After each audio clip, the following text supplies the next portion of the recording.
Hello everyone, you're welcome back to my space. Today I'm going to be making an African black soap shampoo. So for the ingredients, I'm going to use some African black soap. This quantity is what they sell in Cameroon for 500 francs. That's the two will be 1,000 francs.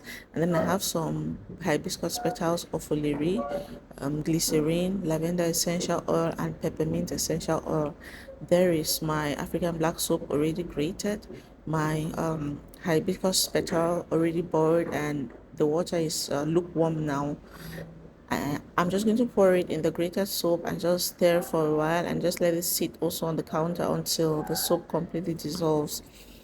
So after doing that, I'm just going to, that's 30 minutes later, that stayed for about 30 minutes, and I'm just going to sieve it just to take away every residue. So after sieving it, now I'm going to go in with aloe vera gel. I made a video on how I extracted this from home. That's about 2 tablespoons. The quantity is about 2 tablespoons. I'm going to go in with about 3 tablespoons of glycerin, and then 10 drops of peppermint oil and 10 drops of lavender oil, lavender essential oil. And it's as simple as this. The shampoo is ready. You can store this up in a spray or pump bottle, and this should be used within 3 weeks, or you can save it in the refrigerator.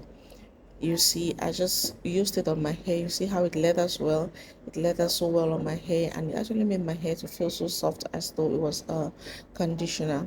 Thank you for watching up until this point. Please do consider liking, following, subscribing, and please keep coming back.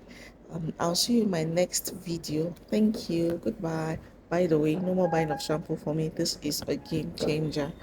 Okay, guys, thanks for watching. Bye bye.